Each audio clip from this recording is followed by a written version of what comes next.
और कोई पढ़ना चाहेंगे? अपराजिता माता जी। हरे कृष्ण प्रभु जी। हाँ यस, जी, हाँ जी। यस माता जी प्लीज। हाँ। त्वम अपि अदभ्र श्रुतविश्रुतं विभो समाप्यते येन विदां विपुत्सितं प्राख्याहि दुःखे मुहुर्दितात्मनां संकलेश निर्वाणम् उशन्ति न अन्यथा। जय।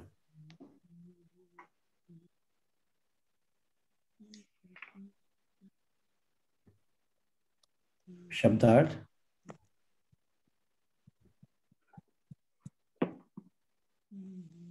प्रभु बहुत छोटा दिख रहा है इस पर।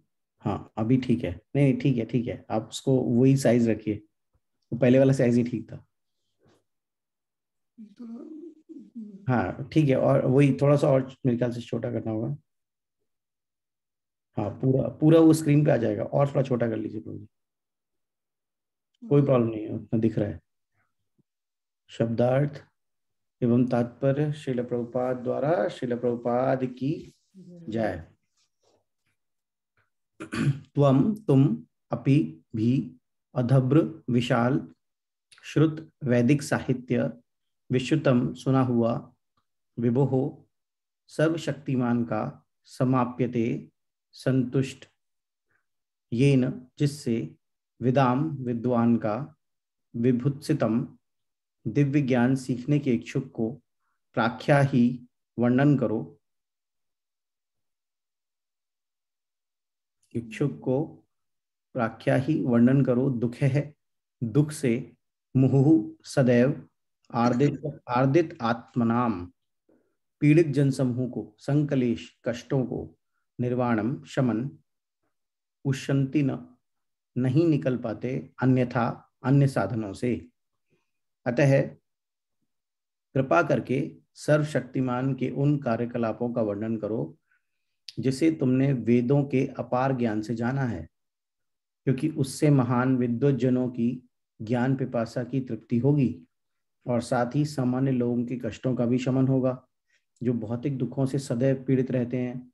निसंदेह इन कष्टों से उबरने का कोई अन्य साधन नहीं है। तात्पर्य श्रील प्रभुपाद द्वारा, श्रील प्रभुपाद की जय। श्री नारद मुनि अपने व्यवहारिक अनुभव से निश्चित रूप से प्रमाणित करते हैं कि भौतिक कर्म की सारी समस्याओं का मूल समाधान परमेश्वर की दिव्य महिमा को दूर दूर तक प्रसारित करने में है। सज्जनों की 4 श्रेणियां होती हैं, और दुर्जनों की भी इतनी ही श्रेणियां हैं।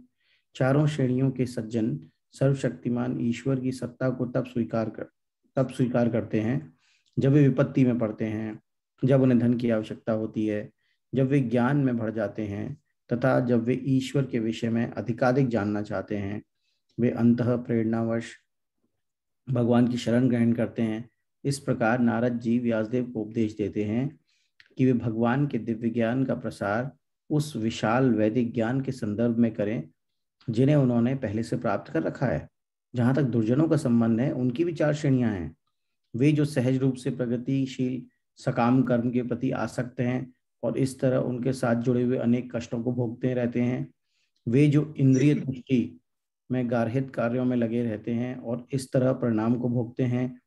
वे जो भौतिक रूप से ज्ञान में तो अत्यंत समृद्ध हैं, लेकिन सर्वशक्तिमान भगवान की सत्ता को स्वीकार करने की मति न होने के कारण कष्ट पाते हैं। तथा चौथे वे जो लोग नास्तिक कहलाते हैं और जानबूझकर भगवान के नाम से ही घृणा करते हैं, भले ही वे सदा संकट में क्यों न रहे।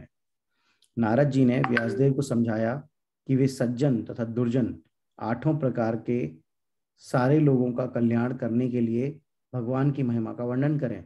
अतः श्रीमद् भागवत किन्हीं विशेष श्रेणी या संप्रदाय के लोगों के निमित्त नहीं है। यह तो उस सत्यनिष्ठ व्यक्ति के लिए है जो सचमुच अपने कल्याण तथा मन की शांति का इच्छुक है। प्रभु जी थोड़ा ऊपर स्क्रॉल करेंगे? हाँ ठीक है हो गया। इस प्रकार श्रीमद् भागवतम के प्रथम स्कंद के अंतर्गत नारद द्वारा व्यासदेव को श्रीमद् भागवत के उपदेश नामक पंचम अध्याय के भक्ति वेदांत तात्पर्य पूर्ण हुए। श्रील प्रभुपाद की 5th चैप्टर का ये पूरा हो गया। 5th चैप्टर यहाँ पर कंप्लीट होता है सबका। कृपा माधव प्रभु कुछ कहना चाहते हैं क्या? No no. ठीक है प्रभु।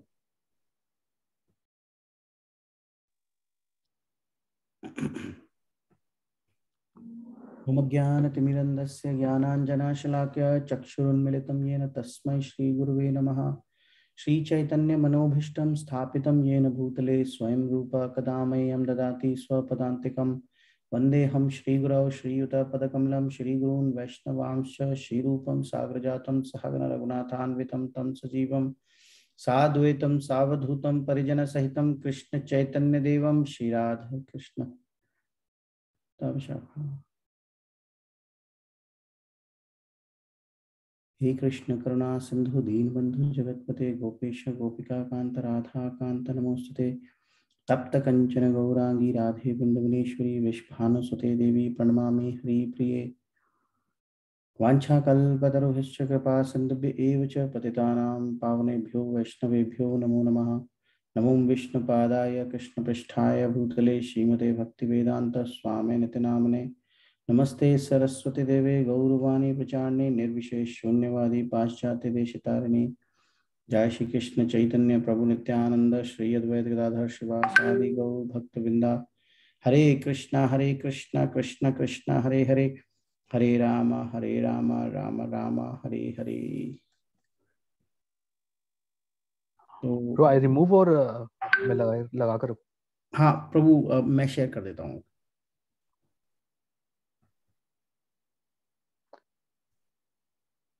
मैं हटा लूँ ना वो?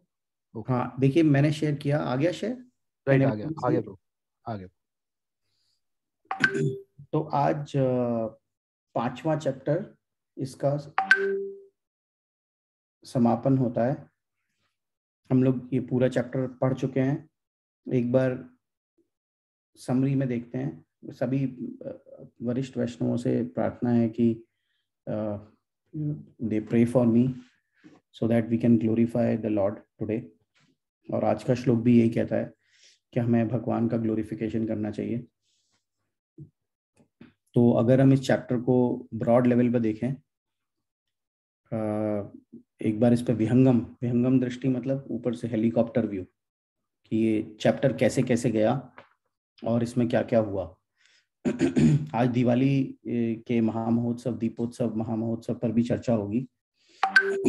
तो दोनों पार्ट आधे आधे डिवाइडेड रहेंगे आज के चैप्टर में। तो ये जो 5वां अध्याय है, इसमें जो व्यासदेव थे वो असंतुष्ट थे और फिर नारद मुनि का आगमन होता है। ये 4थे चैप्टर के आखिरी श्लोक में हुआ था नारद मुनि का आगमन। नारद मुनि जो है वो व्यासदेव के गुरु हैं। वो आते हैं पहले से 7वें श्लोक में। नारद मुनि पूछते हैं कि आप कैसे हैं, और व्यासदेव रेस्पॉन्ड करते हैं, व्यासदेव बताते हैं। व्यासदेव को असल में 4थे चैप्टर में ही पता चल गया था कि उनका ये जो असंतुष्ट होना है, इतने वेद लिखने के बाद, उपनिषद लिखने के बाद, पुराण लिखने के बाद, स्मृति शास्त्र लिखने के बाद, न्याय शास्त्र लिखने के बाद, ये सब लिखने के बाद भी वो असंतुष्ट क्यों हैं, ये उन्हें 4थे चैप्टर में ही पता चल गया था। खुद ही अंतर्मन से उन्हें पता चलता है। भगवान सबके हृदय में ही बैठे हैं, तो उन्हें पहले ही पता चल गया था ये। लेकिन पता चलने के बाद भी, ये सब जब उन्हें पता चल गया, उसके बाद भी वो अपने गुरु से उसको कंफर्म करते हैं। तो हमें ये शिक्षा मिलती है कि हम भले ही हमें कुछ रियलाइजेशंस हो जाएं, लेकिन व्यासदेव सरीखे, मतलब व्यासदेव जो कि लिटरेरी इनकारनेशन है भगवान के, जो भगवान के ही इनकारनेशन है, लिटरेरी इनकारनेशन, वो तक अपने गुरु से पहले जाके कंफर्म कर रहे हैं। तो हमें कभी कभी हम सोचते हैं कि हमें ये रियलाइजेशन हो गया और हम बड़े प्रसन्न होते हैं सोच के, और हम सोचते हैं ये रियलाइजेशन सही है। और कभी कभी हमें ऐसे रियलाइजेशन भी होते हैं जो कि गलत होते हैं। जैसे कि किसी ने एक बार जाके प्रभुपाद से बोला था कि प्रभुपाद, मुझे ये रियलाइजेशन हुआ है कि मुझे अंदर से भगवान ने आके बोला कि अब तुम माला करनी छोड़ दो, अब तुम्हें 16 माला करने की जरूरत नहीं है। और ये बात मुझे आपने आकर के सपने में आके बोली। कि डिवोटी का नाम लिया सपने में प्रभुपाद ने और आके बोला कि अब से तुम्हें कोई माला करने की जरूरत नहीं है ना, तुम माला छोड़ दो। तो प्रभुपाद ने उसे उत्तर दिया कि ये मैं नहीं था, मैं ये भूत था कोई ये कोई भूत आके तुमसे बोल के गया है, ये मैंने नहीं बोला था। तो कभी कभी हमें लगता है कि हमें अंदर से कोई रियलाइजेशन आ रहा है, लेकिन हमेशा उस रियलाइजेशन को अपने गुरु से कंफर्म करना चाहिए, साधु से कंफर्म करना चाहिए, शास्त्र चक्षु देखने चाहिए, शास्त्रों से वेरीफाई करना चाहिए। यही तरीका होता है चीजों को समझने का। तो व्यासदेव ने चौथे चैप्टर में ये रियलाइज हो गया था, लेकिन फिर भी पांचवें चैप्टर में वो नारद मुनि से रीवेरीफाई करते हैं, सारी बातें उनको समझाते हैं और रीवेरीफाई करते हैं। और ये हुआ 1 से 7वें श्लोक में, और वो बताते हैं कि मैं संतुष्ट हूं। फिर 8 से 22वें में नारद मुनि व्यासदेव को बताते हैं कि किस प्रकार से भगवान की लीलाओं के बारे में चर्चा करनी चाहिए। हमको, आपको भगवान के बारे में ज्यादा बताना चाहिए था, आपने अपने बारे में ही बताया। आपने केवल हर तरह की चीज बता दी, आपने कर्मकांड भी बता दिया। हालांकि आपने पुराणों में विष्णु की महिमा बताई है, लेकिन आपने भगवान की भक्तों के साथ लीलाएं नहीं बताई हैं, आपने सफिशिएंटली नहीं बताया। बताया तो है, लेकिन कहीं कहीं इशारतन बता दिया है, कहीं कहीं आपने खाली इशारे से बता दिया है। जैसे कि उपनिषद में ये पूर्ण है, वो पूर्ण है। अरे कौन पूर्ण है? ये और वो कौन है?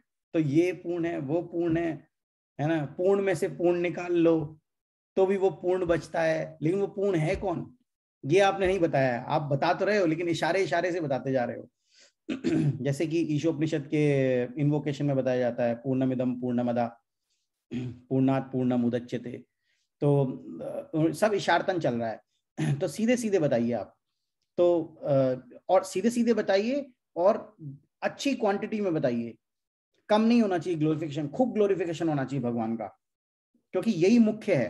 तो आज के श्लोक में भी यही बताया गया है कि कैसे भगवान का ग्लोरिफिकेशन मुख्य है। और तो ये बताने के बाद फिर वो बताते हैं कि 2 प्रकार के लोग होते हैं 10वें और 11वें में। 2 प्रकार के शास्त्र, 2 प्रकार के ग्रंथ होते हैं। ग्रंथ तो नहीं बोलेंगे सबको, 2 प्रकार के लिखित जो बुक्स हैं वो होती हैं।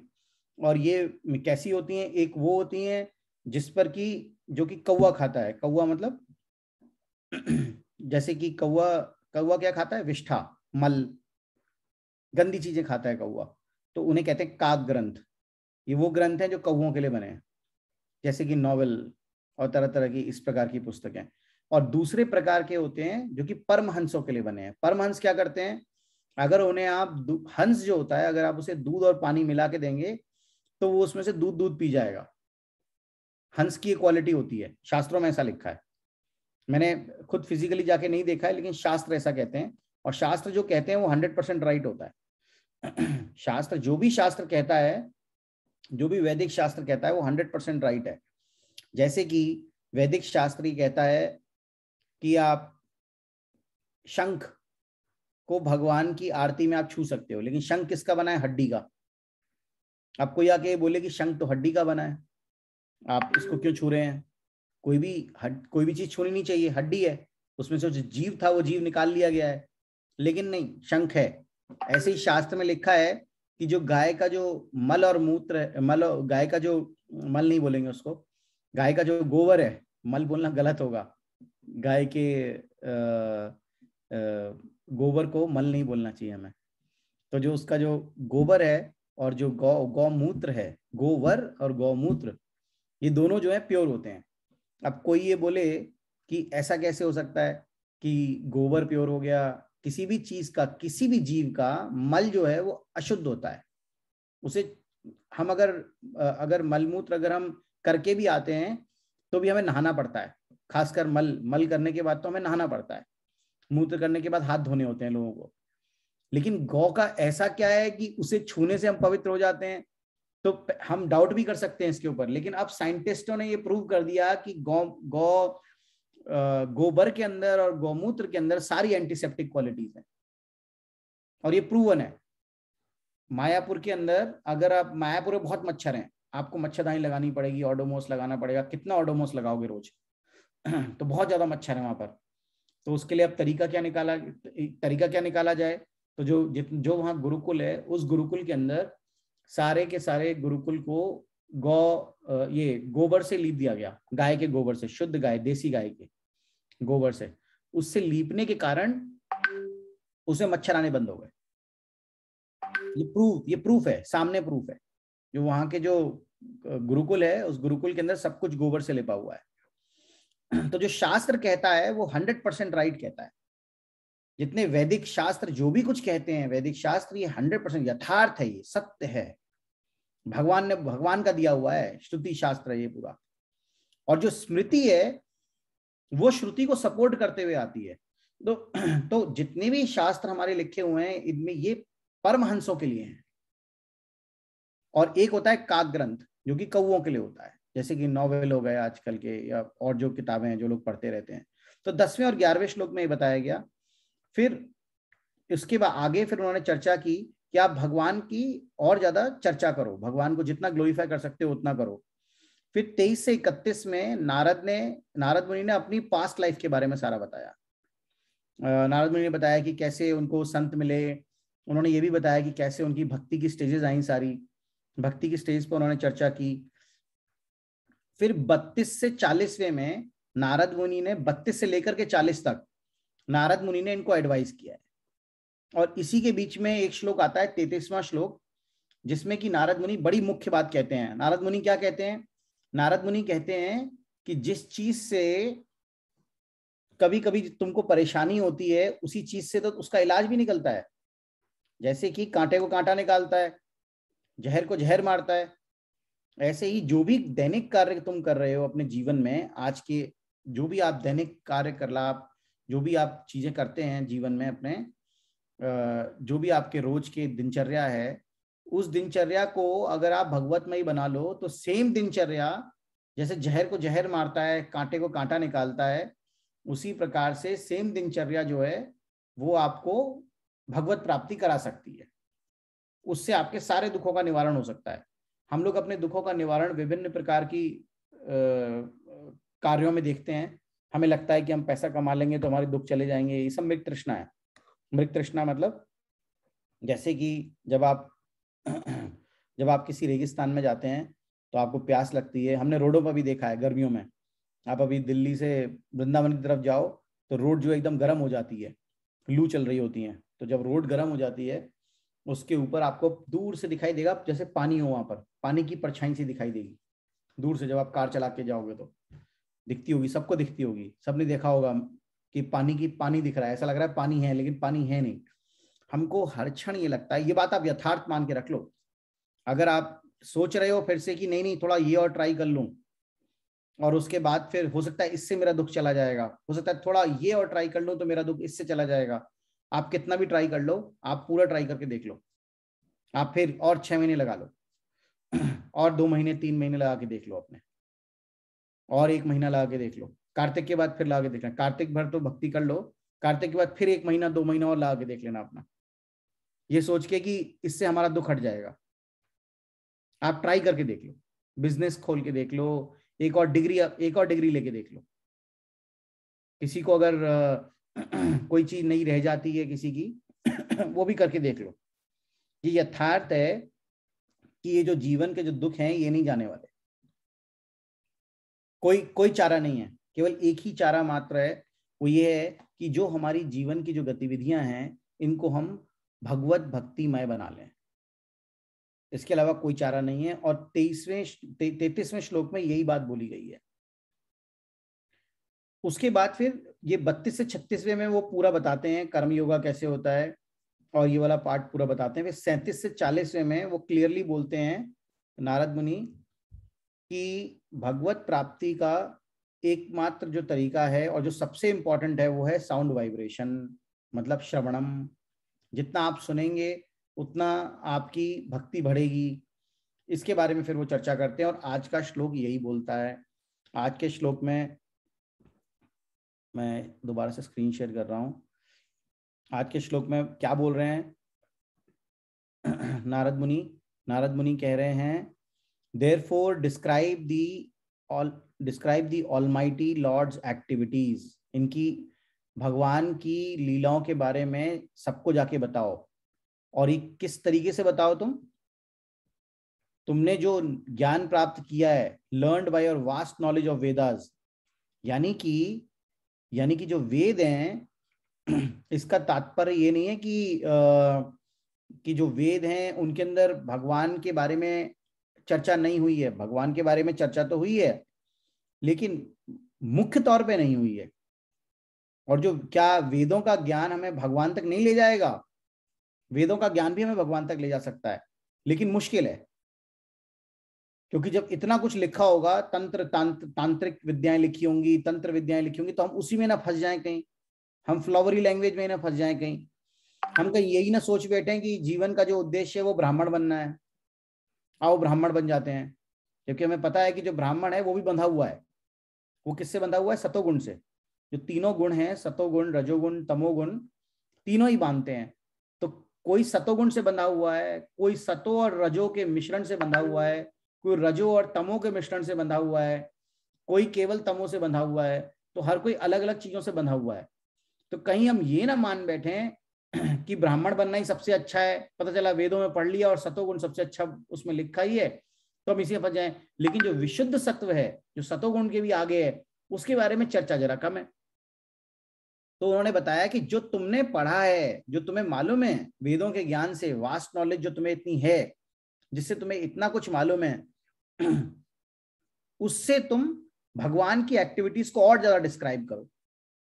चतुश्लोकी भागवतम, 4 श्लोक सुनाए बस खाली भागवतम के, और ये 4 श्लोक जो थे ये आज इतनी बड़ी भागवतम बन गई। जो भागवतम हम देखते हैं वो इस लोक की भागवतम है, ऊपर के लोकों में और भागवतम है। ऐसी जो महाभारत यहाँ पर है वो छोटी महाभारत है जो हम देखते हैं। और महाभारत 1 लाख श्लोक नहीं है, महाभारत में बहुत श्लोक हैं, बहुत सारे श्लोक है महाभारत में, लेकिन वो ऊंचे ऊपर के लोकों में है, जो हमें प्राप्त नहीं है, जैसे कि ब्रह्म संहिता का खाली 5वां चैप्टर प्राप्त है हमको, और चैप्टर में प्राप्ति नहीं है। ऐसे ही महाभारत के 60 लाख श्लोक हैं, 60 लाख श्लोकों को अलग अलग लोकों में डिवाइड किया गया है, उसमें से खाली 1 लाख श्लोक हमको प्राप्त है। ऐसे जो श्रीमद् भागवतम है, इसके ऊपर के लोकों में और बहुत सारे श्लोक हैं जो हमें प्राप्त नहीं है। तो उन्होंने बताया जो वास्ट नॉलेज वेदों से, जो तुमको इतनी वास्ट नॉलेज जो तुम्हारे पास है, जो तुमने सीखी है, ये अब तुम लोगों को भागवतम के रूप में प्रदान करो। अब जब तुम भागवतम के रूप में इसको प्रदान करोगे तो क्या होगा? ये जो लर्नेड मैन है, जो ज्ञान होता है, जब कोई ज्ञान लेता जाता है, ये भी एक मार्ग है, लंबा मार्ग है। और लर्नेड की 2 डेफिनेशन है, एक है ज्ञान मार्ग से आया हुआ, और एक लर्नेड होगा जो सीधा भक्ति के मार्ग से आया है। दोनों को ही हम लर्नेड बोलेंगे। तो दोनों प्रकार के जो व्यक्ति हैं, ये कब सेटिस्फाई होते हैं? जब ये भगवान, इनके अंदर हैंकरिंग होती है और ज्यादा जानने की। कुछ लोगों के अंदर भगवान के बारे में जानने की हैंकरिंग होती है, कुछ के अंदर और ज्ञान प्राप्त करने की हैंकरिंग होती है। तो इन दोनों की जो हैंकरिंग है वो सेटिस्फाई हो जाएगी। और क्या होगा साथ ही साथ ये आपके दुखों का भी निवारण कर देगा। लोगों के दुख भी हट जाएंगे भगवान के बारे में सुनने। कथा में जब लोग आके बैठते हैं तो कथा सुनते सुनते सुनते सुनते उनके सबके दुख चले जाते हैं। और ये भी बता दिया इन्होंने, नारद मुनि ने, कि और कोई तरीका भी नहीं है। अगर कोई सोच ले कि कोई और तरीका है दुखों को हटाने का, तो नारद मुनि कहते हैं, indeed there is no other way to mitigate these miseries, to get out of such miseries. इन मिजरीज से, इन दुखों से पार पाने का और कोई तरीका भी नहीं है। जो लोग सोच रहे हैं कि हम बड़े सुखी हैं बिना भगवान के, वो लोग गलत सोच रहे हैं। They are all thinking in a wrong way. ऐसा है नहीं, ऐसा है नहीं। उन्हें सुख पता ही नहीं है क्या है। जैसे कि एक चर्चा आती है कि इंद्र को एक बार श्राप लगा था, और इंद्र जो है वो सुअर बन के, उसको सुअर योनि में जाना पड़ा, शूकर योनि में, और वो सुअरों का राजा बना।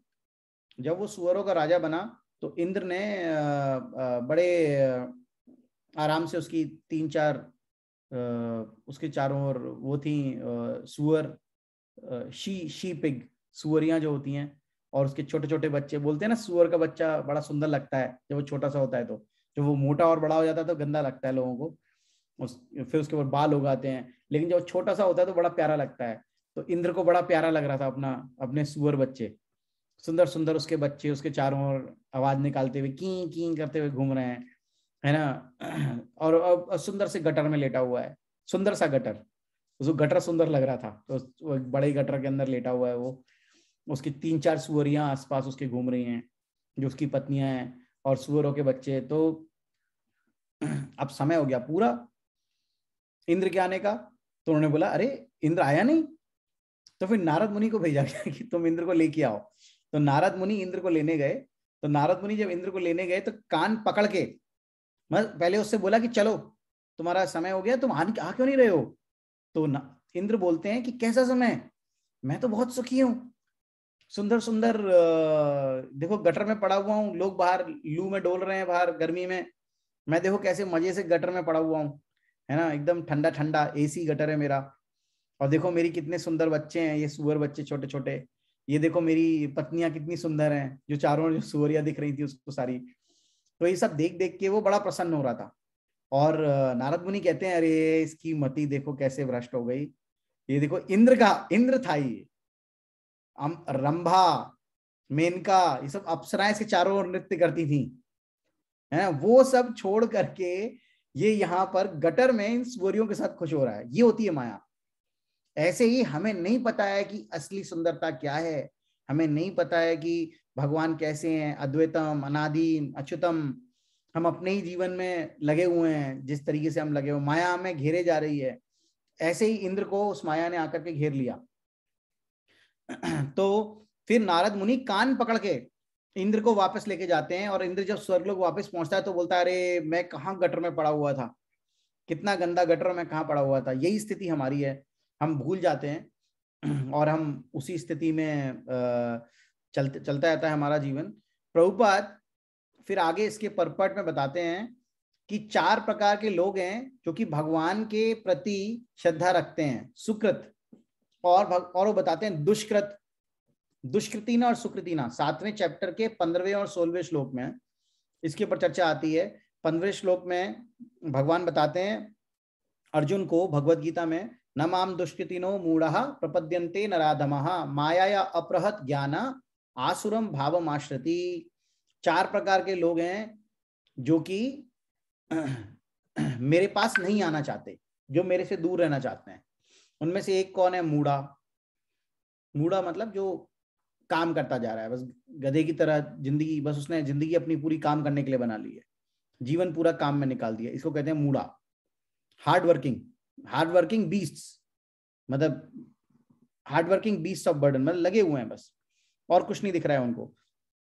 दूसरा उन्होंने बताया नराधमा, जो नराधमा मतलब नर में भी अधम, सारे नरों में सबसे अधम है, उनकी बात की जा रही है। तीसरा बताया उन्होंने माया अपहृत ज्ञाना, जिनका ज्ञान माया ने लूट लिया है, बड़े लर्नेड फिलोसोफर बने हुए हैं, ग्रेट फिलोसोफर, पोएट्स बन गए, गालिब बन गए, और लिटरेटी साइंटिस्ट बन गए हैं, लेकिन भगवान को नहीं जानते, माया अपहृत ज्ञाना।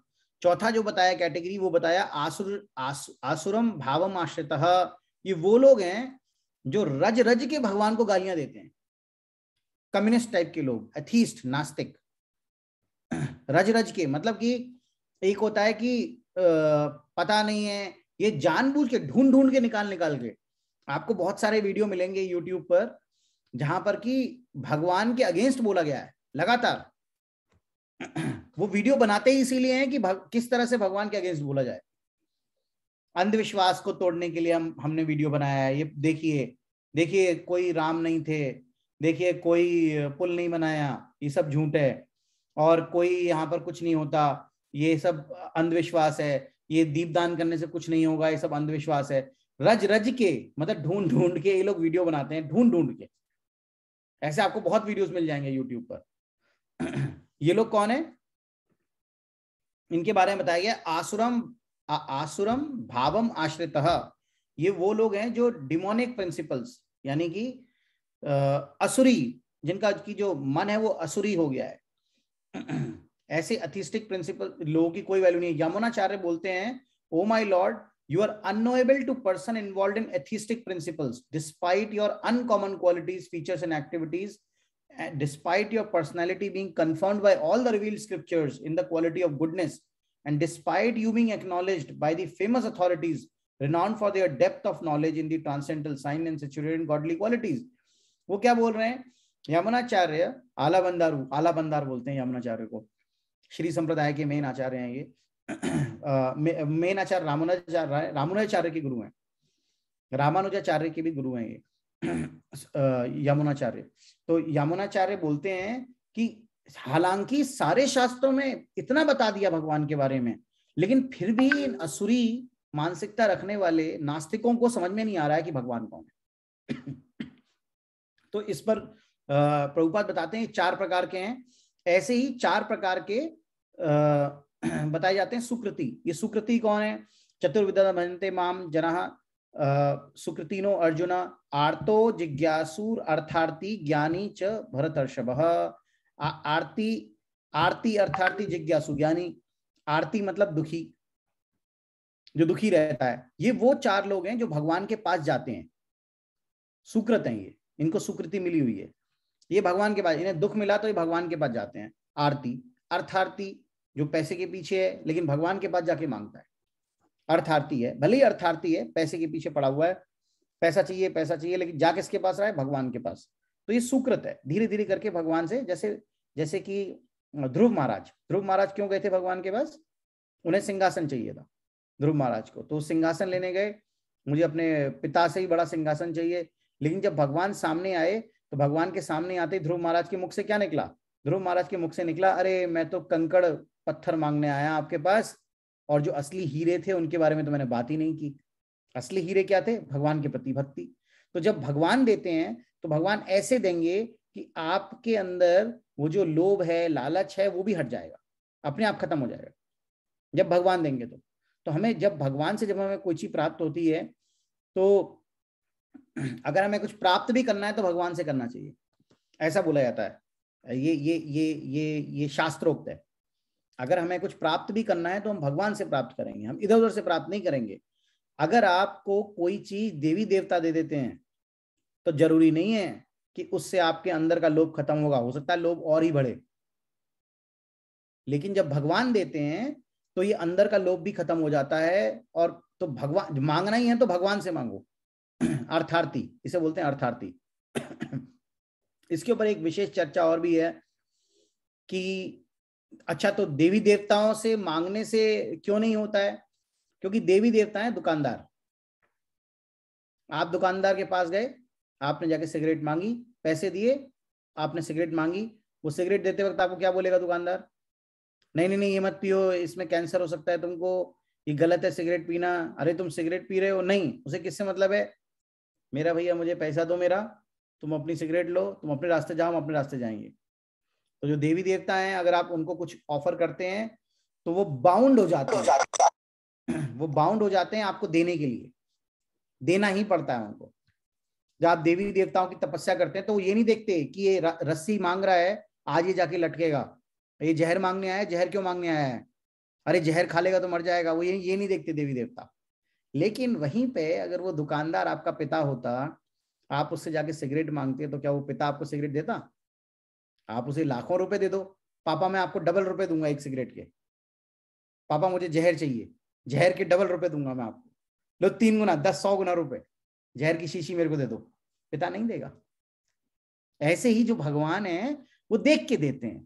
तो अगर कोई बोले अरे भगवान की तो बहुत तपस्या की लेकिन कुछ प्राप्त नहीं हो रहा है, बहुत दिन हो गए, तो यानी कि वो आपके लिए ठीक नहीं है, इसीलिए भगवान नहीं दे रहे हैं। अगर आपके लिए ठीक होता तो भगवान आपको जरूर देते। तो जो भक्त होता है वो बड़ा संतुष्ट रहता है। दिया तो मतलब मिला तो अच्छा, न मिला तो और अच्छा, यानी कुछ भगवान का ही पीछे से कोई हाथ है, इसके पीछे नहीं मिल रहा है, इतनी कोशिश, इतना प्रार्थना करने के बाद भी नहीं मिल रहा है, तो यानी नहीं मिलना ही बेटर है। फिर मिल जाए तो पता नहीं मैं क्या करूं। वो कहते हैं ना, गंजे को नाखून नहीं मिले हैं। अगर गंजे को नाखून मिल जाए तो अपना सिर ही नोच डाले पूरा। तो वो कह रहा है नाखून नहीं है, देखो मेरे नाखून नहीं है, मुझे नाखून चाहिए। अरे गंजा है, मत ले नाखून, नाखून लेगा तो अपना सिर ही नोच लेगा। तो हमें वैसा ही, हमारी स्थिति भी वैसी है। हम वैसे गंजे हैं जिसको नाखून नहीं मिले हैं, तो हमें नाखून नहीं चाहिए, भगवान ने पैसा अगर नहीं दिया है तो अच्छा है। तो आरती अर्थार्थी जिज्ञासु ज्ञानी, कुछ लोग जिज्ञासु वश हो जाते हैं। लेकिन एक बड़ी बड़ी विलक्षण बात बोली गई है, प्रभुपाद ने बड़ी विलक्षण बात बोली है। प्रभुपाद क्या कह रहे हैं? प्रभुपाद कह रहे हैं कि ये दोनों प्रकार के व्यक्ति भी अगर आए, ये दोनों के लिए बढ़िया है। ऐसा नहीं है कि भागवतम जो है खाली उनके लिए जो सुकृत हैं। प्रभुपाद कहते हैं सुकृत और दुष्कृत दोनों के लिए है। कैसे है? धीरा धीर जन प्रियो प्रिय करो, निर्मत्सरो पूजितो। जो षट गोस्वामी वृंद हैं उनके बारे में क्या बोला जाता है? धीर अधीर प्रियजन प्रियो करो। प्रियो मतलब धीर और अधीर दोनों के प्रिय हैं जो 6 गोस्वामी हैं। ये जो भक्त हैं, जो विलक्षण भक्त हैं 6 गोस्वामी वृंदावन के हमारे वंदे रूप सनातन, ये जो रूप सनातन रघुनाथ दास गोस्वामी, जो 6 गोस्वामी वृंद हैं, जीव गोस्वामी, गोपाल भट्ट गोस्वामी, ये जो 6 गोस्वामी, रघुनाथ दास गोस्वामी, ये गोस्वामी 6 जो हैं ये दोनों के प्रिय हैं। धीर के भी प्रिय हैं, अधीर के भी प्रिय हैं। तो मैंने एक बार पूछा कि ये धीर और अधीर दोनों के प्रिय कैसे हैं? धीर और अधीर मतलब एक सज्जन आदमी आ रहा है वो भी प्रणाम कर रहा है, एक डकैत आ गया वो भी कह रहा है बाबा प्रणाम, ये लो बाबा तुम्हारे लिए छाछ लाया हूं पी लेना, और क्या क्या आगे बढ़ गया। डाकू भी आके प्रणाम कर रहे हैं वृंदावन में, जो दूसरे हैं वो भी आके प्रणाम कर रहा है, हर कोई इनको प्रणाम कर करके जा रहा है। ये दोनों के प्रिय कैसे हो गए? तो ये बताया जाता है ये इसलिए दोनों के प्रिय हैं क्योंकि एक तो ये दोनों में से किसी से कुछ लेते नहीं है। जैसे ही आपसे कोई कुछ लेने आएगा एकदम से आपका दुश्मन हो जाता है वो। तो ये दोनों, ये जो 6 गोस्वामी हैं, षट गोस्वामी किसी से कुछ नहीं लेते, लेना ही नहीं है किसी से कुछ भी, मांगने का ही नहीं है। मांगा भी तो कभी एक रोटी मांग लाए सनातन गोस्वामी, उसको महीने में एक बार उसे जाके मिट्टी में गाड़ दिया, और मिट्टी में गाड़ने के बाद फिर उसे पानी में भिगो भिगो के धो के उसी को नमक बिना नमक के पाना शुरू कर दिया। फिर ये आ गए राधा मदन मोहन ने आके बोला कि बाबा ऐसे तो काम नहीं चलेगा, थोड़ा नमक ला दे, थोड़ा नमक ला दिया। फिर बोले अरे ये जो सूखी सूखी है ये गले में जाती नहीं है, थोड़ा घी लगा दे। तो अरे तुम्हारी डिमांड बढ़ती जा रही है ना। भगवान से बोलते हैं सनातन गोस्वामी, पहले नमक मांग रहे थे अब घी मांग रहे हो, फिर कल को लड्डू मांगो कचौड़ी मांगोगे, हमसे ना हो पाएगा, अपना इंतजाम खुद करो। भगवान को ही बोल रहे हैं, है ना, राधा मदन मोहन। तो यहाँ पर जो मुख्य बात है वो ये कि दोनों के दोनों धीर अधीर दोनों के प्रिय हैं। जब आप भक्ति में भक्ति भावित कर्म करते हैं तो भक्ति भावित कर्म करने से न केवल सुकृतों का बल्कि दुष्कृतों के भी आप प्रिय बन जाते हैं। जो दुष्कृत होंगे उनको भी आपके अंदर अच्छी क्वालिटी दिखेंगी, वो भी आपको प्रेम करेंगे। ये फैक्ट है। आज प्रभुपाद देखो इस परपट में बोल रहे हैं ये बात, दोनों के प्रिय हैं वो। तो ऐसे ही जो भागवतम है ये दोनों प्रकार के लोगों का कल्याण करती है, सुकृत का भी करती है, दुष्कृत का भी करती है। इसीलिए नारद मुनि कहते हैं कि खूब ग्लोरिफिकेशन करो, जितना ग्लोरिफिकेशन कर सकते हो उतना ग्लोरिफिकेशन करो, है ना, और भगवान की लीलाओं के बारे में खूब बताओ लोगों को। तो यहाँ पर ये जो 5वां जो चैप्टर है, फिर इसके बाद ये कंक्लूड होता है। फिर इसके आगे और 6वें चैप्टर में फिर वेद व्यास पूछेंगे और डिटेल में। वेद व्यास के प्रश्नों से 6वां चैप्टर शुरू होगा, जिसमें कि वो बोलेंगे कि अब आप ऐसा कैसे हो गया, वैसा कैसे हो गया। फिर वो और डिटेल में जाके बताएंगे अपनी पास्ट लाइफ के बारे में। तो इस प्रकार से ये जो 5वां चैप्टर है पहले स्कंद का, ये समाप्त होता है। और हमें इससे ये शिक्षा मिलती है कि भगवान की ग्लोरिफिकेशन, भगवान की जो लीलाएं हैं, भगवान की जो कथाएं हैं, इनको हमें ज़्यादा ज़्यादा श्रवण करना चाहिए। ये हमारे लिए सबसे श्रेष्ठ मार्ग है और इसमें कोई हमारी हानि नहीं है। तो ये 5वां चैप्टर खत्म होता है। अब हम छोटी सी एक चर्चा करेंगे। आज दीपोत्सव है, दिवाली है, दीपावली जिसे बोलते हैं, दीपावली का फिर शॉर्ट जाकर के दिवाली हो गया। तो ये आज एक बहुत ही मुख्य दिवस है। इस दिन क्या हुआ था? इस दिन काफी चीजें हुई थी। दामोदर लीला भी आज ही के दिन हुई थी, लेकिन दामोदर लीला के लिए तो पूरा एक क्लास होना चाहिए, जो कोई श्रेष्ठ वैष्णव लें कभी, जो डिटेल में समझाएं पूरा, और दामोदर लीला में एक एक चीज ढूंढ के, तो अब वो अच्छा होगा। तो दामोदर लीला आज ही के दिन हुई थी। आज ही के दिन बलि महाराज ने, आज ही के दिन वामन देव ने बलि महाराज से सब कुछ ले लिया था और सब कुछ दे भी दिया था। सब कुछ ले भी लिया और सब कुछ दे भी दिया। बलि महाराज को आज ही के दिन उन्होंने उनके यज्ञ में पहुंच के उनसे सब कुछ ले लिया, और सब कुछ लेने के बाद उन्हें सुतल लोक का राजा बनाया और बोला कि मैं तुम्हारे गेट पे हमेशा खड़ा रहूंगा उनके रिक्वेस्ट पर, और वहीं जाकर के खड़े हो गए। आज भी वहीं खड़े हुए हैं सुतल लोक में। और क्योंकि ये 100वां यज्ञ था और 100वां यज्ञ में भगवान ने खुद आकर के सब कुछ ले लिया बलि महाराज का, तो 100वां यज्ञ भी पूरा हो गया। क्योंकि 100वां यज्ञ भी पूरा हो गया तो अब बलि महाराज इंद्र बनने के अधिकारी हो गए। तो अभी जो हमारे इंद्र हैं उनका नाम है पुरंदर, और जो हमारे अगले इंद्र आएंगे उनका नाम क्या है? बलि महाराज। जो बलि महाराज है वो अगले इंद्र बनेंगे अब इसके बाद, जब भी ये वाले इंद्र का कार्यकाल पूरा होगा। जो भी पुरंदर है, इंद्र जो है वो पोस्ट है, इंद्र किसी व्यक्ति का नाम नहीं है, इंद्र पोस्ट है ना। तो वो उस पोस्ट पे एक आदमी जाता है, फिर दूसरा आता है, फिर तीसरा आता है। तो जब ये पुरंदर चले जाएंगे तो बलि महाराज बनेंगे। और बलि महाराज ये करने के कारण बलि महाराज महाजनों में भी आ गए, महाजन भी बन गए। वो 12 महाजनों में एक बलि महाराज भी आ गए। अपना सर्वस्व दे करके उन्हें भगवान ने उन्हें सब दे दिया जो पॉसिबल था। जो भौतिक संसार में पॉसिबल है वो भी उनके पास है, और जो आध्यात्मिक संसार में पॉसिबल है वो भी उनके पास है। वामन देव खुद खड़े हैं रोज द्वार पर उनके। तो ये आज के दिन की ये दोनों बातें इंपॉर्टेंट हैं।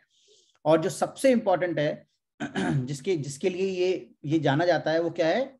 आज के दिन भगवान राम वापस आए थे अयोध्या। राजा राम आज के दिन वापस आए थे।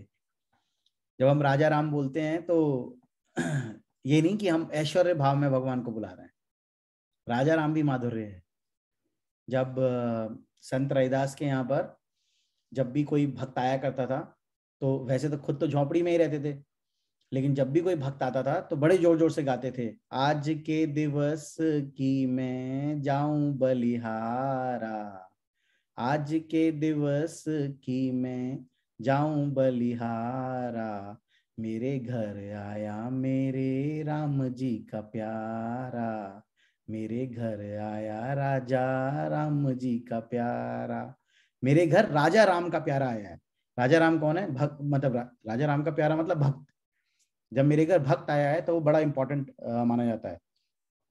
तो जो राजा राम बोला गया है वो राजा राम बड़ा माधुर्य से लिया गया है नाम। ऐसा नहीं कि ऐश्वर्य में लिया है कि ये राजा हैं तो किसी राजा के बारे में बात हो रही है। राजा राम मतलब भक्त। जब किसी का बेटा, किसी माँ का बेटा जब कैप्टन बनता है आर्मी में, तो वो क्या बोलती है कि कैप्टन, अपने बेटे को बोलती है कैप्टन, कैप्टन राम, है ना। तो जब वो कैप्टन राम बोल रही है तो ऐसा नहीं है कि वो ऐश्वर्य में बोल रही है उसको, वो प्रेम से बोल रही है ना। उसके अंदर प्रेम है तो वो प्रेम से उसको बुला रही है। ऐसी जब हम राजा राम बोलते हैं तो राजा राम भी प्रेम का है, ये भी माधुर्य ही है। तो भगवान राम, राजा राम आज के दिन लौटे थे अयोध्या नगरी में। तो जब भगवान राम अयोध्या नगरी छोड़ के गए, प्रभु हमारे पास थोड़ा और समय होगा क्या आज? क्योंकि आज 2 टॉपिक है ना। आप 10 मिनट्स 15 मिनट्स ले सकते हो। 10-15 मिनट ले सकते हैं ना, ठीक है। तो जब वो अयोध्या नगरी से जब वो जाते हैं, राजा राम जब चले गए तो राजा राम लक्ष्मण और सीता, तो जो अयोध्या नगरी थी वो पूरी की पूरी शोक में डूब गई। सबको बड़ा दुख हुआ क्योंकि एक तरफ जहां अगले दिन राजा बनने वाले थे, पूरे राज्य में घोषणा हो चुकी थी, सबको पता था कि ये अब राजा बनने वाले हैं, सब लोग राम को बहुत प्रेम करते थे, और वही राम अब सडनली जा रहे हैं। जो राजा था उनका, उसी को 14 वर्ष का वनवास मिल गया तो वो जा रहा है। तो जब ये घटना हुई तो सभी लोग शोक में डूब गए। बिल्कुल वैसे ही जैसे कि जब भगवान वृंदावन छोड़ करके कृष्ण भगवान जब जा रहे थे, जब वो मथुरा की तरफ गमन कर रहे थे, तो आकर के सब रो रहे थे। सब लोगों ने रोकने की, गोपियां भी आ गई थीं, सबने रथ को रोकने की कोशिश की अक्रूर जी के। सबने आकर के, बंदर रो रहे थे। भगवान के जाने के बाद सब लोग रोए। जब भगवान वहां चले गए और जब वो छोड़ के आ गए नंद महाराज, तो नंद महाराज जब छोड़ के आ गए तो नंद महाराज से यशोदा मैया कहती हैं कि तुम जीवित कैसे आ गए? तुम जीवित कैसे आ गए? तुम, कोई स्त्री, कोई सती स्त्री ऐसा बोलेगी अपने पति को? कोई नहीं बोलेगी ना। कोई सती स्त्री कभी ऐसा नहीं बोलेगी अपने पति को कि तुम जीवित कैसे आ गए। है ना। लेकिन ये जो नंद महाराज थे, इनको यशोदा मैया बोलती हैं कि तुम जीवित कैसे आ गए राम कृष्ण को वहां पर छोड़ के, कृष्ण बलराम को। तो सारी जो अयोध्या नगरी थी वो बहुत दुख में डूबी हुई थी, पूरी की पूरी। सब लोग भगवान के जाने से बहुत दुखी थे। भगवान के जाने के बाद अयोध्या में क्या हुआ, भगवान गए तो एक भाई तो भगवान के साथ ही चला गया, लक्ष्मण। तो लोग बोलेंगे ये बड़ा सुखी है, ये राम के साथ ही चला गया, इसने बड़े मजे लूटे होंगे, इसने बड़े भगवान के साथ जा जाके जगह जगह प्रसाद खाया होगा, अलग अलग साधु संतों से मिला होगा, फिर वहां गया होगा दांडकारण्य, वहां पे भी साधुओं ने बड़े लड्डू कचौड़ी खिलाए होंगे इसको बिठा के लक्ष्मण को। ऐसा नहीं है, लक्ष्मण जी 14 साल सोए ही नहीं, साथ में गए 14 साल, एक आंख नहीं झपकी लक्ष्मण जी ने। ऐसा पॉसिबल है? हाँ है। जीव के लिए पॉसिबल है? हाँ, जीव के लिए भी पॉसिबल है, भगवान के लिए तो पॉसिबल है ही। लक्ष्मण जी एक्सपेंशन है भगवान के, उनके लिए तो पॉसिबल है ही। क्या जीव के लिए भी पॉसिबल है? हाँ, जीव के लिए भी पॉसिबल है। किस जीव ने ऐसा करके दिखाया? अर्जुन ने करके दिखाया, गुडाकेश। अर्जुन को क्या बोलते हैं? गुडाकेश। गुडा का मतलब नींद, गुडाकेश मतलब गुडाका का ईश, जिसने नींद को कंट्रोल कर लिया। ईश मतलब कंट्रोलर, तो नींद को भी कंट्रोल कर लिया अर्जुन ने, तो गुडाकेश। तो जब जीव के लिए है तो लक्ष्मण के लिए क्यों नहीं होगा? एक बार भारद्वाज जी के आश्रम में बैठे हुए थे, चर्चा चल रही थी, सुंदर चर्चा, राम लक्ष्मण और भारद्वाज ऋषि बैठे हुए थे और चर्चाएं चल रही थी। सडनली एकदम से लक्ष्मण जी ने अपना तीर तान दिया, ऐसे करके, दूर से देखा एकदम से ऐसे करके एकदम तीर तान के ऐसे करने लगे। तो भारद्वाज जी गए अंदर से, तुरंत अपनी तलवार निकाल के लाए। भारद्वाज जी बोले क्या हुआ क्या हुआ क्या हुआ लखनलाल, क्या हुआ क्या हुआ लक्ष्मण जी, आपने एकदम तीर क्यों तार दिया? तो लक्ष्मण जी बोलते हैं कि कुछ नहीं, थोड़ी देर के लिए निद्रा आई थी, तो निद्रा के ऊपर मैंने तीर तान दिया कि निद्रा कैसे आ गई मुझको। तो जो लक्ष्मण जी थे वो तो 14 साल सोई नहीं। अब आओ दूसरे भैया के ऊपर। दूसरे भैया कौन थे? भरत। जब राम जा रहे थे तो भरत कहते हैं, और जो श्रील राधा गोविंद महाराज जो है हमारे गुरुदेव, वो राधा गोविंद महाराज रोते रोते रोते सुनाते हैं राधा गोविंद महाराज इस कथा को। और वो बोलते हैं कि भरत कहते थे कि मैं सिर पे चल के जाऊंगा राम को लाने वापस, उल्टा होके, सिर के ऊपर, सिर नीचे, हाथों के ऊपर चल के जाऊंगा राम को लाने, सीधा नहीं जाऊंगा। वो एक चौपाई सुनाते हैं चैतन्य चरिताम सॉरी रामचरितमानस की, और उसमें से वो चौपाई सुना के बोलते हैं कि सिर के बल क्यों नहीं गया मैं राम को लाने वापस, मैं सिर के बल जाऊंगा राम को लाने। जो भरत हैं वो जमीन में गड्ढा खोद के 14 वर्ष, एक होता है कि अच्छा चलो तुमको लोग ये जानते हैं कि भरत ने राज किया राम के खुणाऊ रख के, तो क्या भरत महलों में रहे?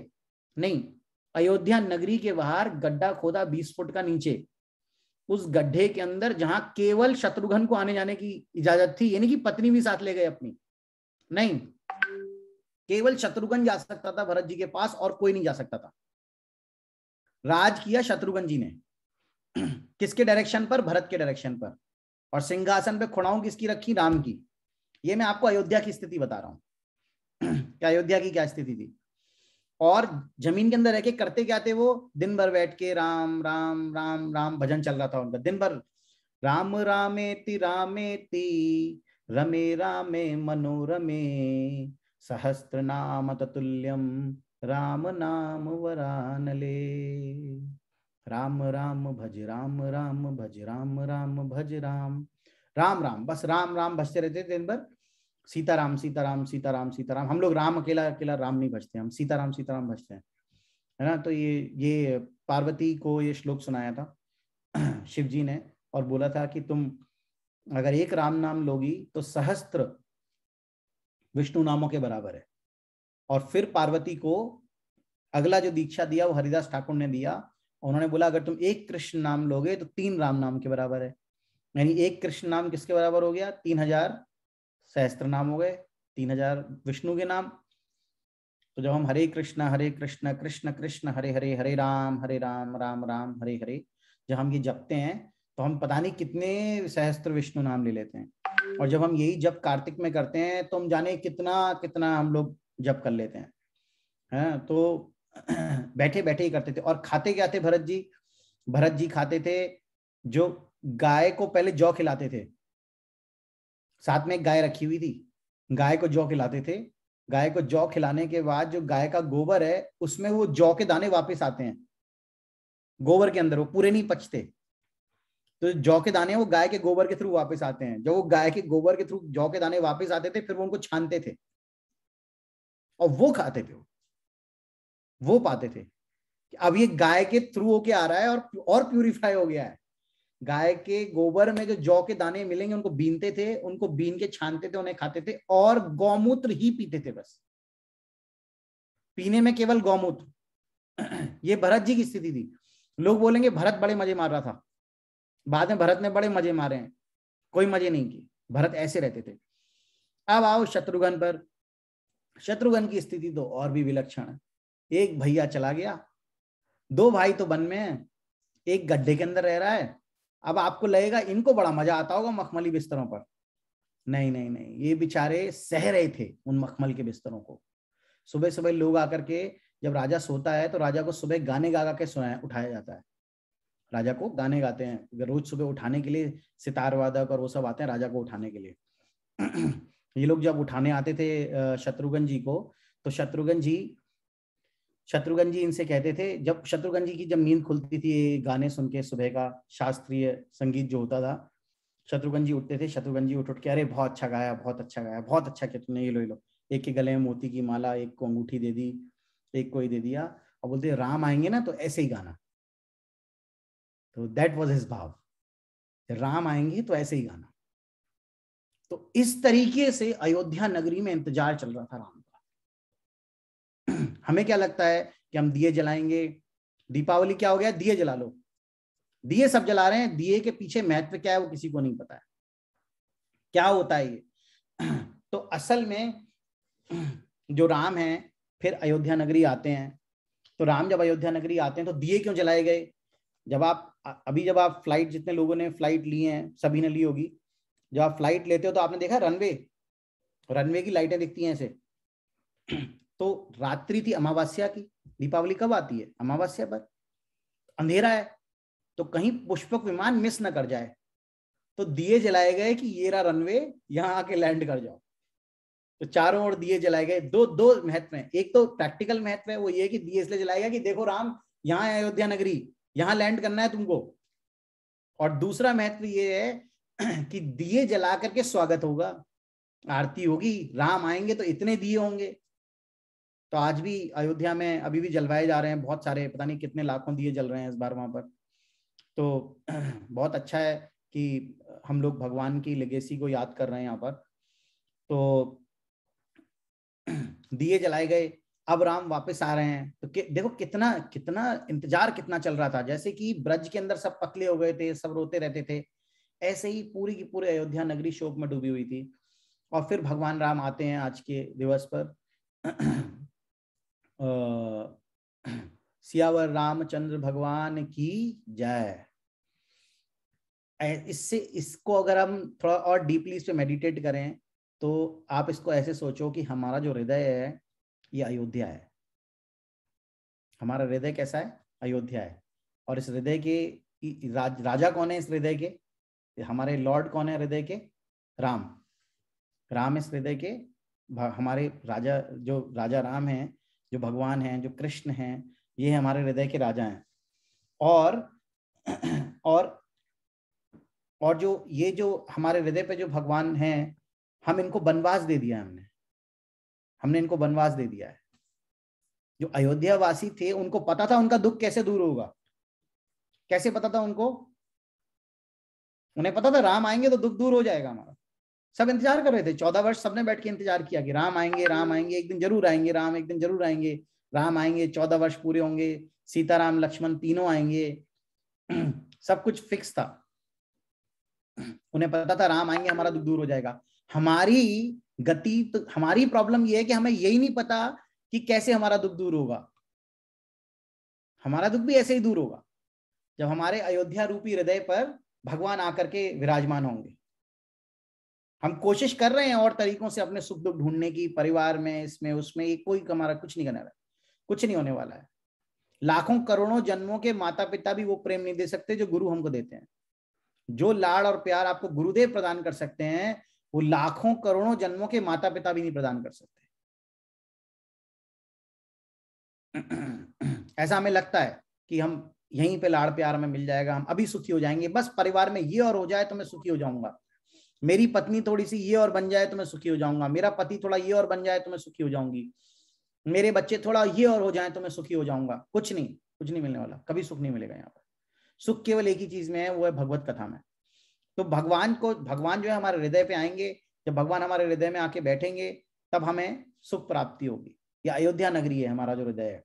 तो दिवाली का जो मेन मेडिटेशन है वो क्या होना चाहिए कि ये मेरा हृदय है, ये अयोध्या नगरी है, इस पे आकर के भगवान आप कब विराजमान होंगे, तो हम जो है उस विप्रलंब भाव में, भगवान से सेपरेशन के भाव में हमें ये मेडिटेशन करना चाहिए।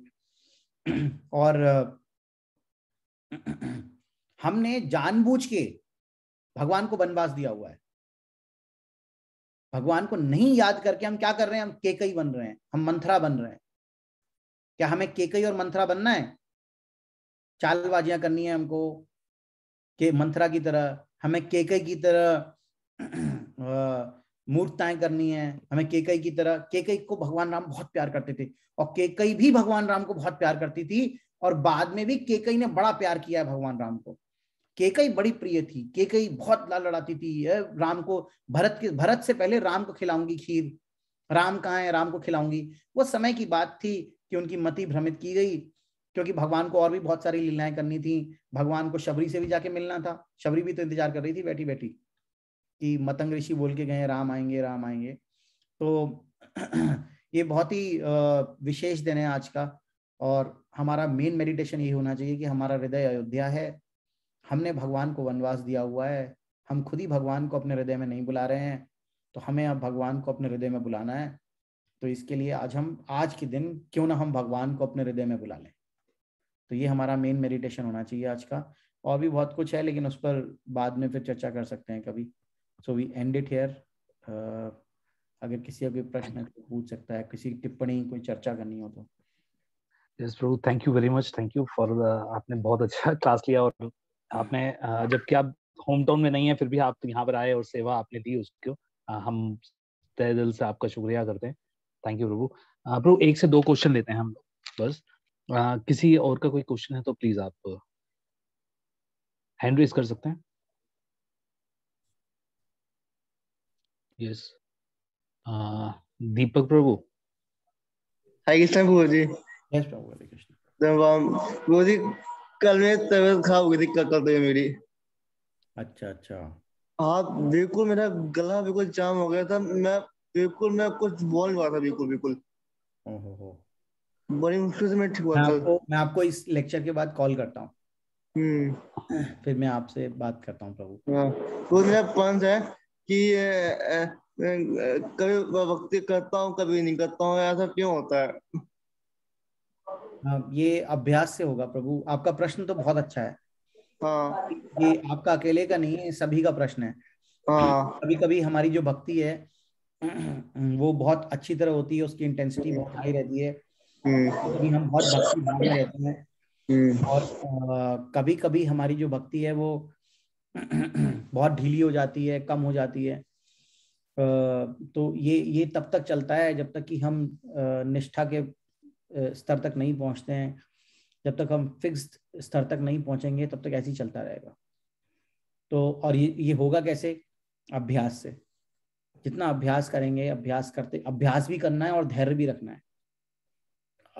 अधीर होके कुछ नहीं प्राप्त होगा। जहां हमने इतने लाखों करोड़ों जन्म बिता लिए बिना भगवान के, अब तो कम से कम हम भगवान के भक्तों के साथ मिलकर के कथा सुनते, कीर्तन करते हुए, कम से कम अब तो समय हमारा अच्छा ही जा रहा है ना। तो हमें अधीर भी नहीं होना है, हमें धैर्य भी रखना है, और साथ ही साथ हमें अभ्यास लगातार करते रहना है।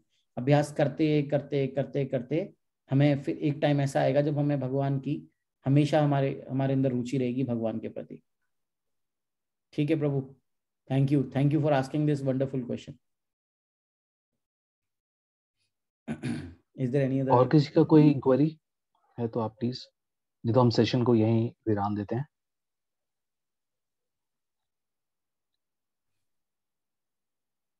That's it Prabhu. We end it Think here. so. आपृता करो ना माता जी।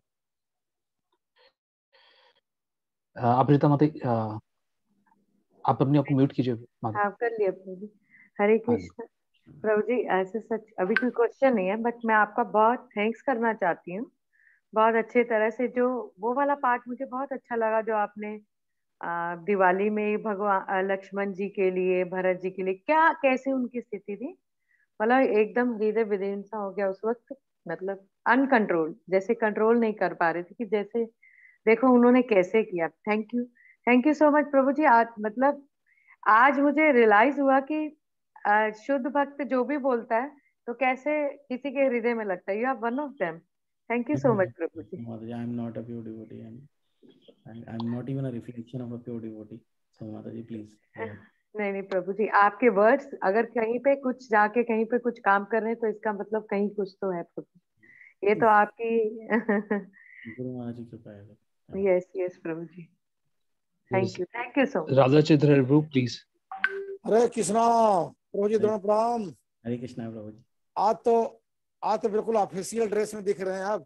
हाँ, मैं थोड़ा सा एक्चुअली होटल रूम में बैठा हुआ हूँ। लेकिन ये बात है कि कितना इंटरेस्ट है कि मतलब कि वेशभूषा का न चिंता करते हुए भागवतों के प्रति आपका इंटरेस्ट ये यहाँ शो हो रहा है। हाँ अच्छा प्रभु जी, बहुत अच्छी तरह से आपने किया, लेकिन कुछ बातें आपने नई नई बताया जो कि वास्तव में हम लोग पता नहीं था। जैसे गाय, भरत महाराज 20 फुट गड्ढे में बैठे थे और गाय जो जौ खाती थी, फिर वो जो गोबर करती थी तो उसमें से लेके खाते थे। ये सब कई बातें आपने नया बताया जो कि हम लोग ने पता नहीं था। ये तो बहुत अच्छा कि आपने कई बातें अच्छा बताया। शत्रुघ्न के विषय में भी आपने बताया कि वो चूंकि उनसे मिल सकते थे, तो सब बहुत ही अच्छा लगा। यहाँ पे कहा गया कि अकाम, इसलिए कहा गया 3.10 में अकाम सर कामो व मुष्काम उधार दे तीव्रेण भक्ति योगे नहीं जाए पुरुषम परम। चाहे कोई भी इच्छा हो, चाहे दुष्ट हो, दुष्ट लोग चाहे दुष्टों की इच्छा हो, चाहे जो है जो अपने भक्ति चाहते हैं या कुछ लेने की भगवान से मांगने की चिंता करते हैं, चाहे कोई भी हो, वो जो है हमें जाना चाहिए, वास्तव में भगवान से मांगना चाहिए। तो धीरे धीरे करके हम, जैसा कि आपने बताया कि मांगते हैं, तो भगवान वास्तव में देखते हैं कि वास्तव में इसके देने लायक है कि नहीं है। वो हमारे परम पिता है, और जो ऐसे हैं देवता हैं वो वास्तव में दुकानदार हैं, और वास्तव में हमें क्या चाहिए उनको उससे मतलब नहीं है। हमने उनकी सेवा, हमने उनकी पूजा किया, तो उसके बदले में हमारा जो भी चाहे प्रॉपर डिमांड हो या प्रॉपर डिमांड ना हो, वो फल को पूरा करने में लगे रहते हैं। तो ये सब आपने चर्चा किया, तो बहुत अच्छा लगा प्रभु जी। बाकी कोई पार्टिकुलर तो ऐसे क्वेश्चन तो नहीं है। आपने काफी डिस्क्राइब किया, बलि महाराज के विषय में डिस्क्राइब किया कि भगवान कैसे द्वार उनके आत्म निवेदन, जो भक्ति का एक से नवा पार्ट है आत्मनिवेदन, उसमें उन्होंने किया। तो उन्होंने द्वारपाल अपने सर्वस्व दान दे दिया, तो भगवान भी तो से अपने आप को बलि के हाथों बेच दिया, द्वारपाल बन गए। तो सबको आपने चर्चा किया, बहुत अच्छा पुनरुक्ति किया प्रभु जी। ठीक, थैंक यू प्रभु जी, थैंक यू।